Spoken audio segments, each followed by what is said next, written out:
नमस्कार, मी संजय भालेराव शहापूर गजालीत आपले स्वागत आहे।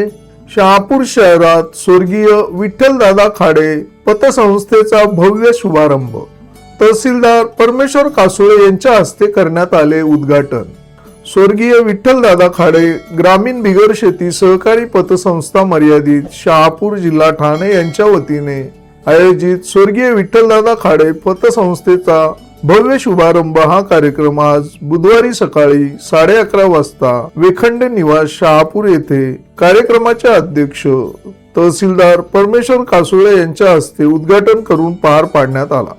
या कार्यक्रमासाठी प्रमुख अतिथी म्हणून शहापूर तहसीलदार परमेश्वर कासुळे, शहापूर विधानसभा माजी आमदार पांडुरंग बरोरा, सोनूभाऊ बसवंत महाविद्यालयाचे अध्यक्ष किशोर कुडव, शहापूर तालुका एज्युकेशन सोसायटी अध्यक्ष Sadashivrao Khade, PS Deshmukh English school chairman Jaywant Deshmukh तसेच स्वर्गीय विठ्ठलदादा खाडे ग्रामीण बिगर शेती सहकारी पतसंस्था अध्यक्षा विद्या शशिकांत वेखंडे आदी मान्यवर उपस्थित होते।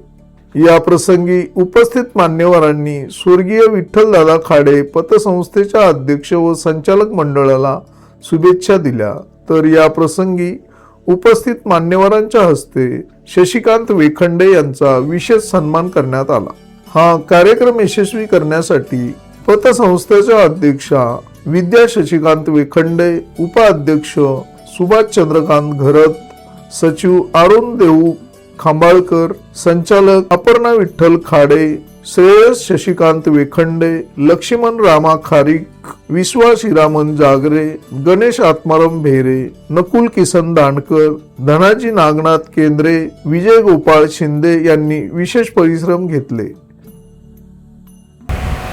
विठ्ठलदादा खाडे यांचं स्वप्न होतं की शहापूर तालुका नव्हे तर ठाणे जिल्ह्यामध्ये सहकार खूप वाढला पाहिजे आणि सहकारच्या माध्यमातून शहापूर ठाणे जिल्ह्यातल्या शेतकऱ्यांची सामाजिक, सांस्कृतिक आणि सगळ्यांची भरभराटी झाली पाहिजे।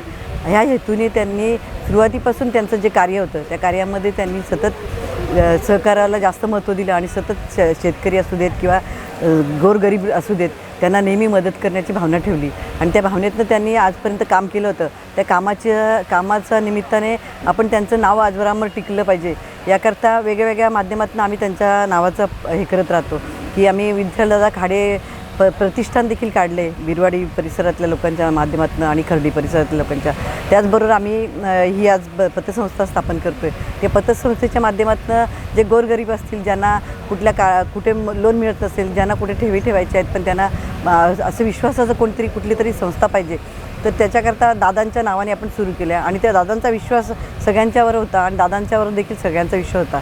तो विश्वास कायम टिकला पाहिजे याकरता या भावनेने आम्ही हे संस्थेचं काम करणार आहोत आणि त्याचबरोबर सगळ्यांना चांगलं आर्थिक सहकार्य झालं पाहिजे। कोणाच्या मुलांना शिक्षणासाठी खर्च हवा, पैसे हवे असतील तर त्याची मदत झाली पाहिजे, त्याकरता त्यांना चांगल्या दरामध्ये लोन मिळालं पाहिजे जे ते फेडू शकतील। अशा याच्यामध्ये कोणाला इमर्जन्सी काही गरज पडली जर बँकेत गेलात मोठ्या तर त्यांना खूप मोठे कागदपत्र करावे लागतात आणि ते न करता आपण कमी कागदपत्रांमध्ये जेवढं पटपट कर्ज देता येईल किंवा पटपट त्यांच्या ठेवी ठेवता येतील अशा पद्धतीने आपण इकडे या माध्यमातून काम करणार आहोत आणि या संस्थेकरता पूर्ण शहापूर तालुक्यातलं सगळ्यांकडनं चांगला प्रतिसाद येतो।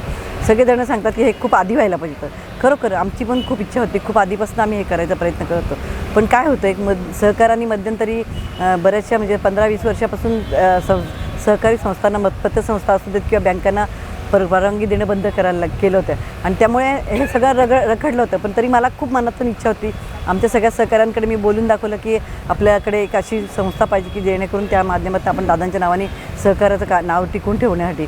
म्हणून मग आम्ही सगळ्यांनी मिळून ठरवलं की ही एक पतसंस्था बंदच पडत होती, मग ती बंद नको व्हायला, ती चालू राहिली पाहिजे आणि आपण त्यानिमित्ताने दादांच्या नावाने ती चालू ठेवू ह्या हिशोबाने आम्ही ती संस्था हँडओव्हर केली आणि ती संस्थेचं आम्ही पुनरुज्जीवित करून ती संस्था आम्ही सुरू केली। कारण सहकारी संस्था बंद पडणं हे देखील आम्हाला देखील खूप वाईट वाटत होतं, ती संस्था बंद पडणं म्हणून मग आम्ही ती संस्था घेतली आणि त्या संस्थेच्या माध्यमातून आम्ही हे कारभार सुरू केला आहे। याच्यात सर्व नागरिकांचं, तालुक्यातले असतील जिल्ह्यातल्या सर्व नागरिकांचं आम्हाला नक्कीच मार्गदर्शन पण होईल आणि सहकार्य देखील होईल अशी मी सगळ्यांकडनं अपेक्षा करते आणि सगळ्यांचे मनपूर्वक धन्यवाद। सर्व संचालक मंडळ आणि सर्वांचे मनापासून मी आभार मानते। ताज्या घडामोडींसाठी पाहत राहा शहापूर गजाली। धन्यवाद।